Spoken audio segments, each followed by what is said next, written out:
Hello everyone, you're listening to the Earful Tower podcast. I'm going to talk to you like it's your first ever episode. My name is Oliver G. I'm Australian. I've been living in Paris for, almost 5 years, and I love this city. I've been doing this podcast for a couple of years now, and I put out new episodes every week, sometimes 2 a week, and the show is brought to you by French Today. Now, what is French Today? It's an audiobook company. They'll teach you French. They've been sponsoring the show for the whole year, and part of our agreement or our partnership is that once a month, Camille, who is the voice, she's a French teacher, she's the voice behind the audiobooks at French Today, she comes on the show and we have a chat about anything really, especially French language, and she sort of helps me walk through it and tell stories about how the French people live and how they talk, all that kind of stuff.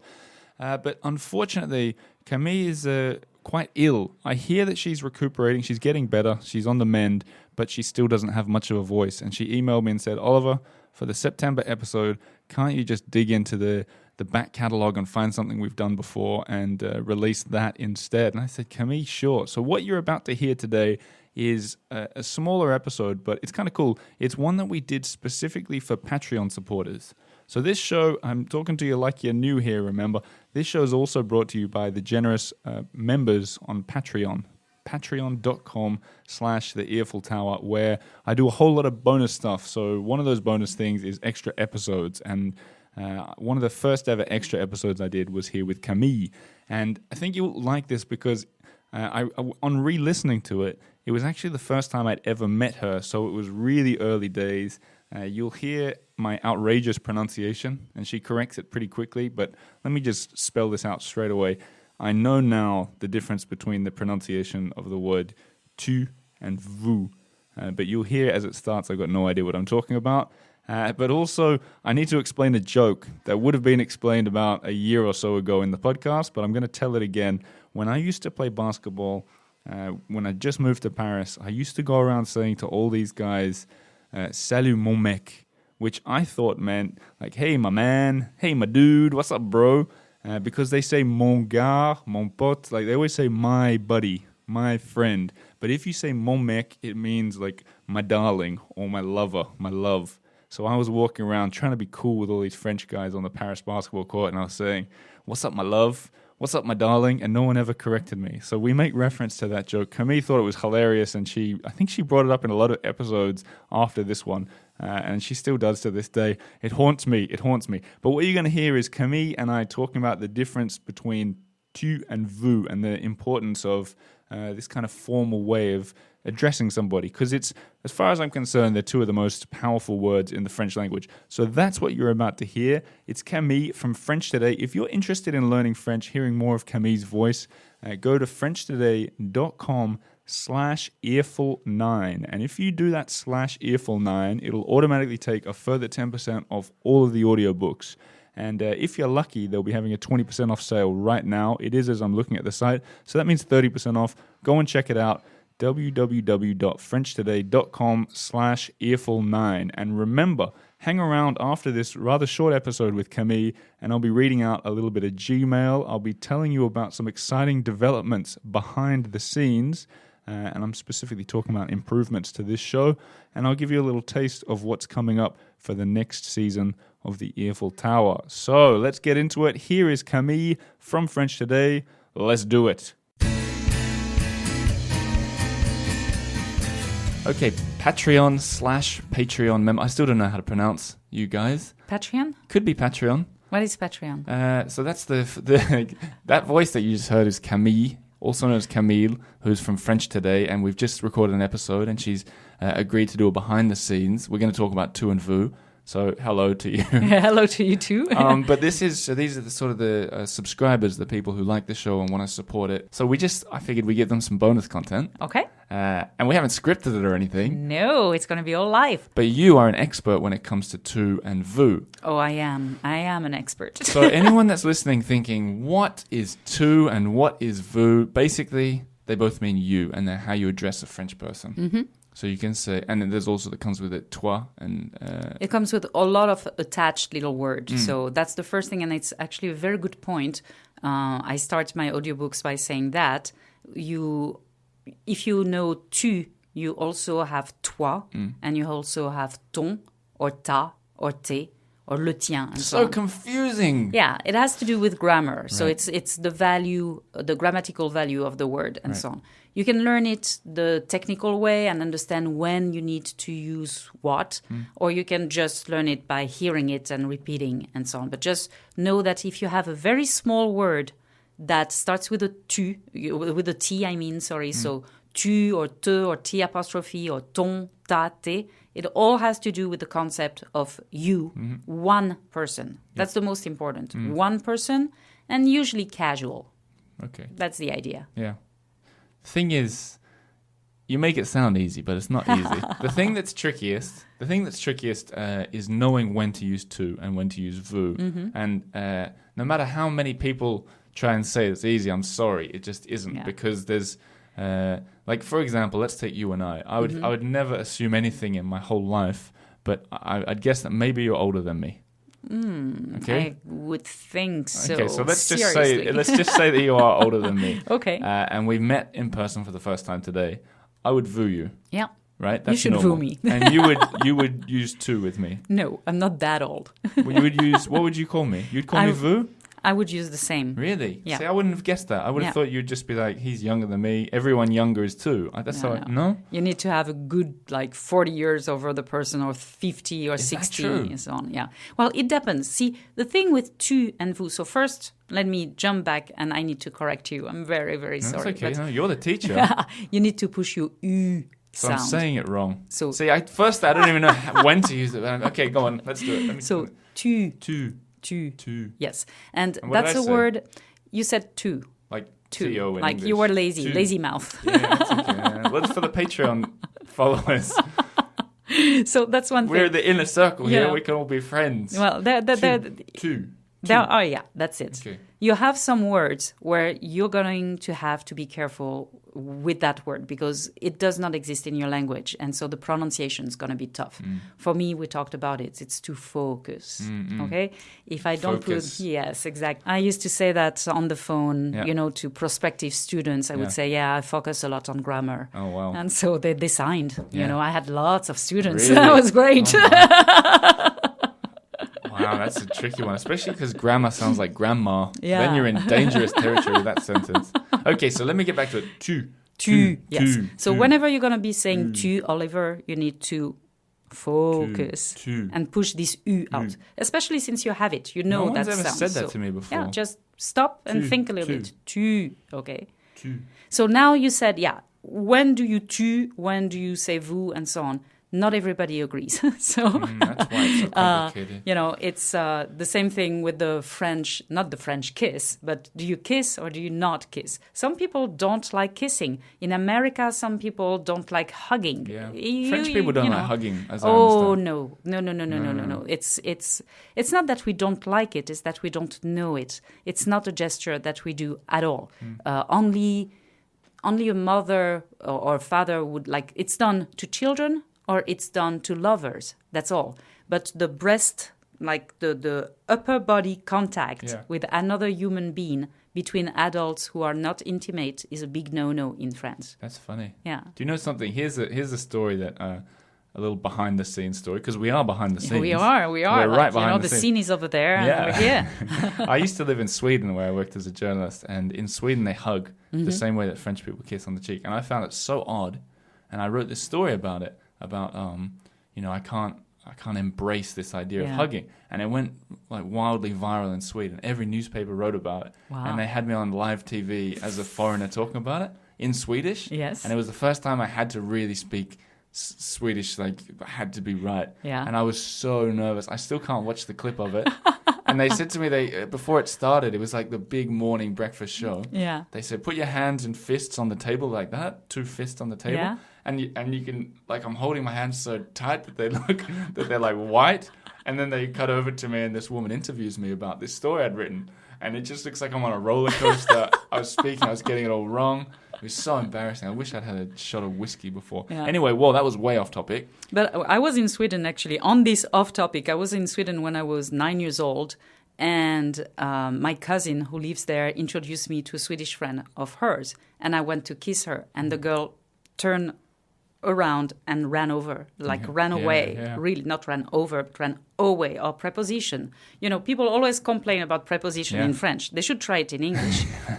I'm so glad I don't have to learn English. What a tough language it's tough. It's French is tougher, I would say, to begin. So too. I imagine. Yeah. It's easy to begin English. It's easy to just chat away in English. It's really hard to be really fluent and eloquent. Because your vocabulary just never ends. You know, you have 3 times the amount of vocabulary that French has. So English is tougher to master. Yeah, it is. But tougher French to master and tougher to...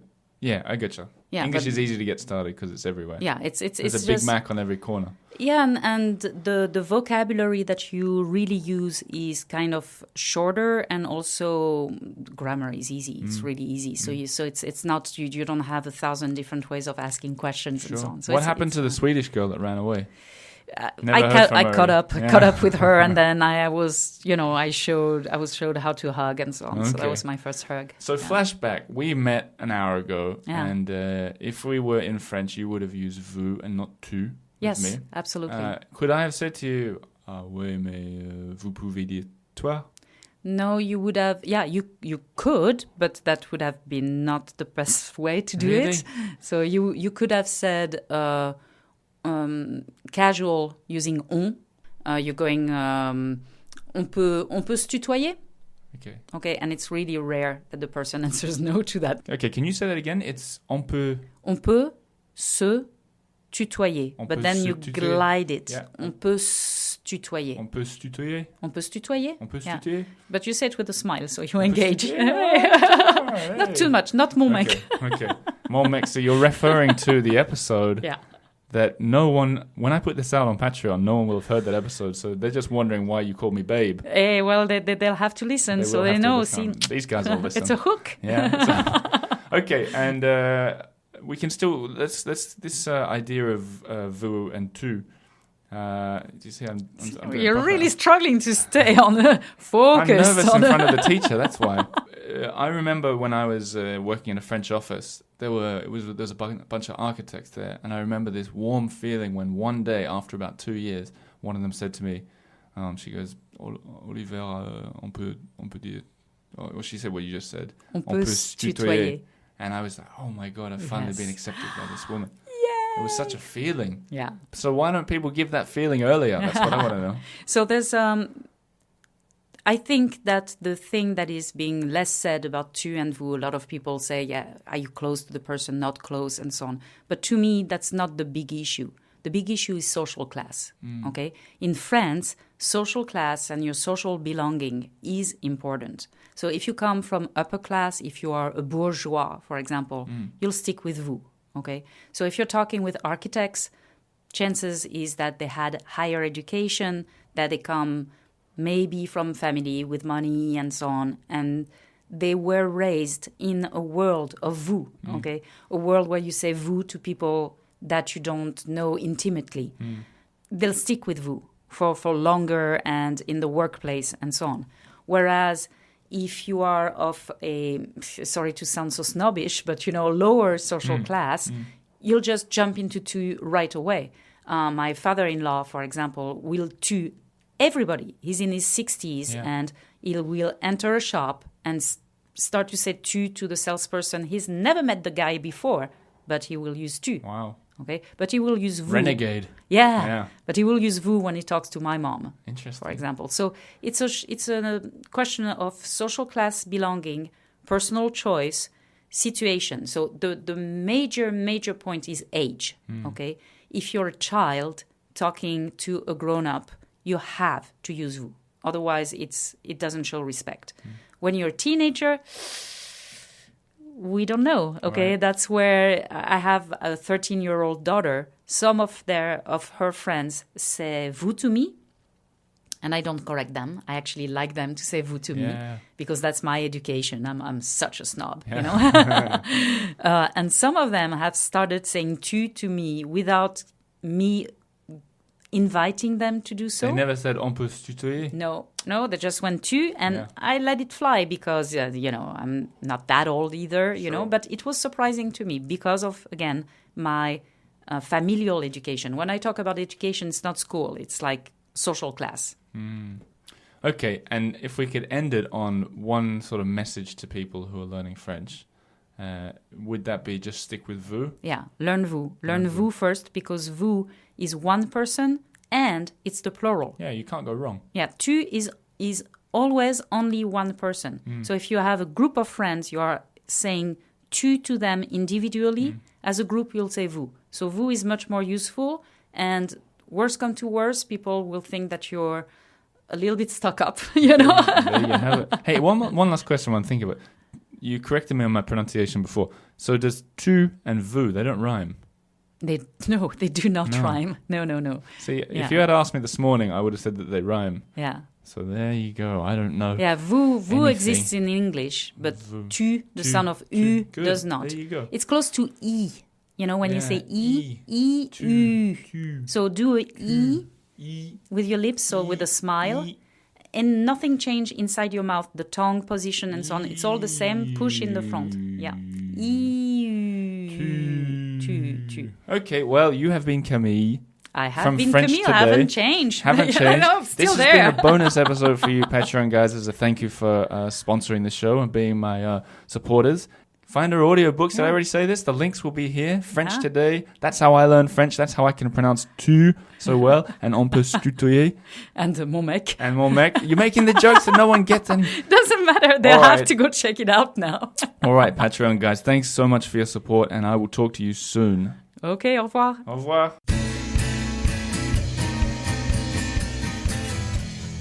So there you have it. That's the kind of thing that I'm doing behind the scenes. Extra episodes. That one's a pretty old one, but I'm going to do it a lot more regularly. And I mentioned at the start of the episode this idea of bonuses and extras that I'm doing for Patreon supporters.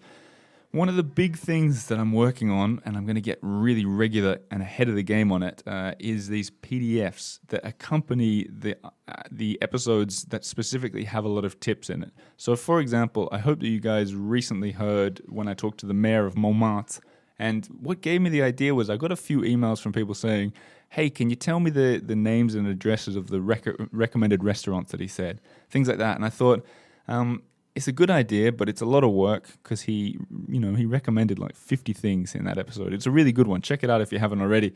And then I got this idea of putting together sort of really strong with pictures and links and all that sort of accompanying PDFs to the episodes.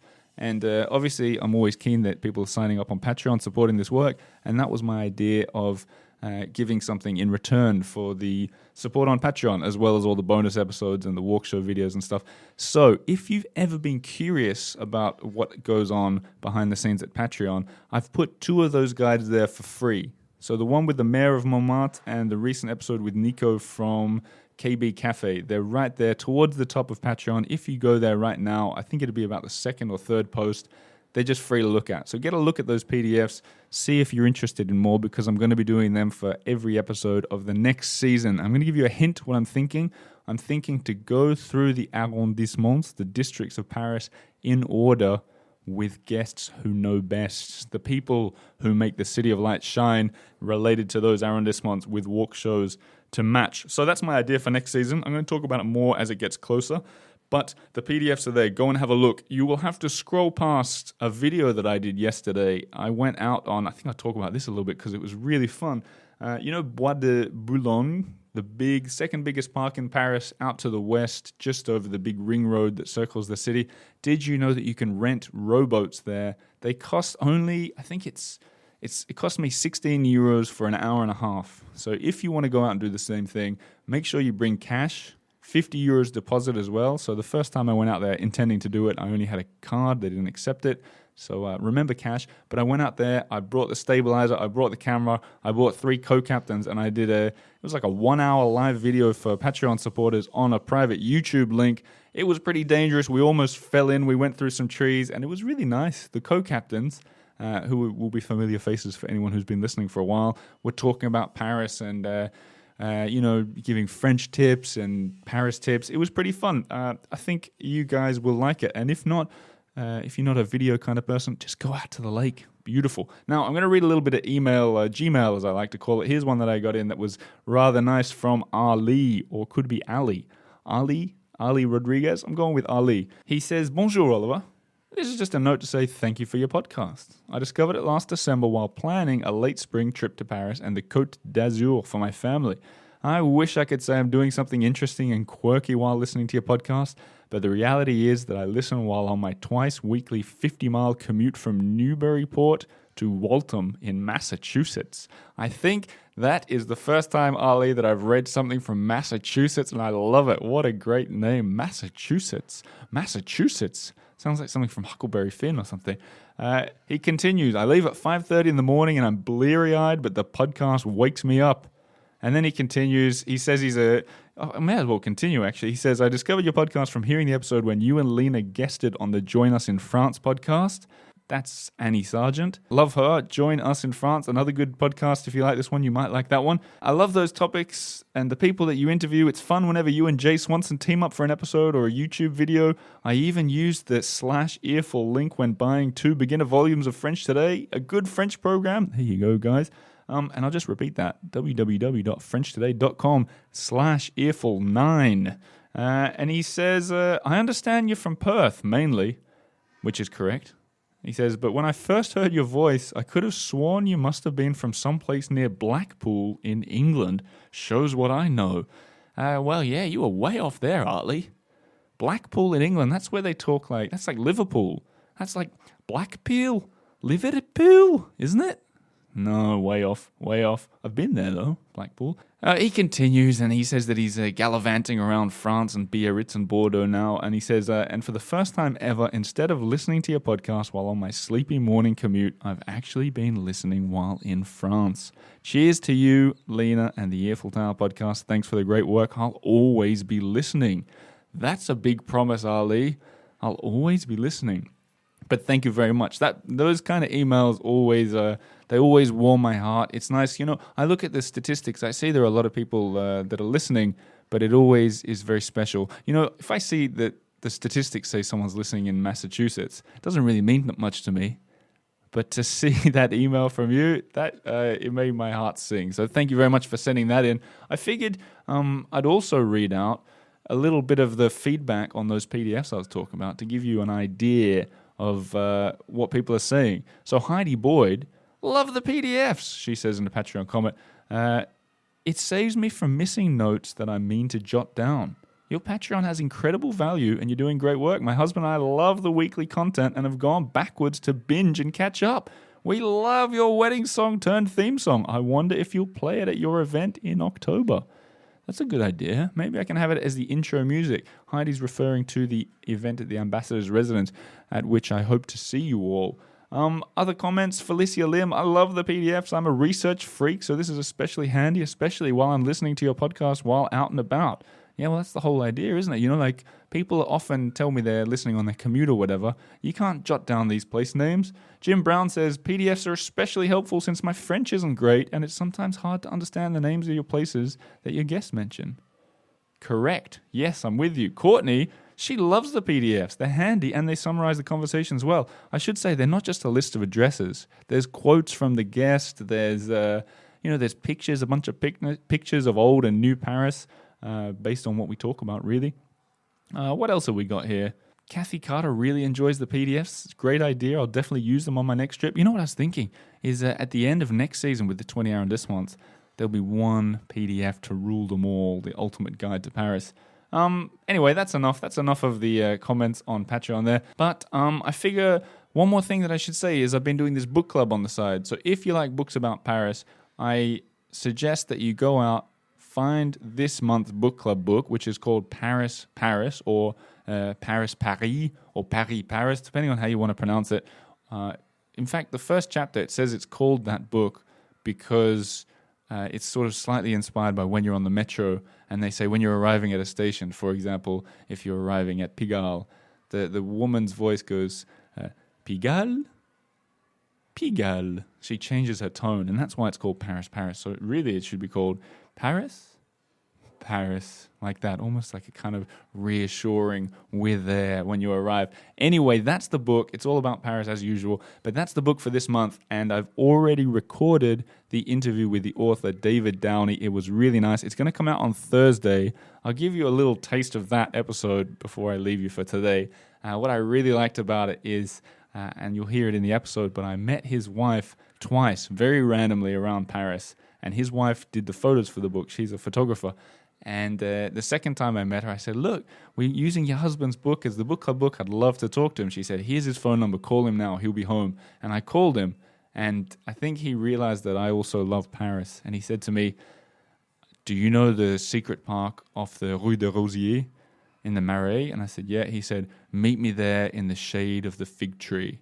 And I knew exactly what he was talking about. He said, meet me there at 2:30. And I was there, and we sat in that shade of that fig tree in this beautiful park with remnants of the Philippe Auguste wall, which all you guys surely know by now I'm obsessed with. Turns out he is too. And we had a great chat. We talked all about the wall. We talked about trees in Paris. We talked about his book and the best way to walk from one end of Paris to the other. It's all coming out on Thursday with, if you're a Patreon supporter, a beautiful PDF that's already done. 6 pages of goodness, maps, pictures, quotes, and addresses. So I hope by the time Thursday comes around, you're all signed up on Patreon. That's patreon.com/The Earful Tower. Also, I hope you buy a French Today audiobook, frenchtoday.com/earful9. That's it from me. I'm going to play a little bit of music from Slim and the Beast. This is the song that they wrote for my honeymoon trip. It's called Go for a Ride. Have a lovely week wherever you are, and merci beaucoup for listening.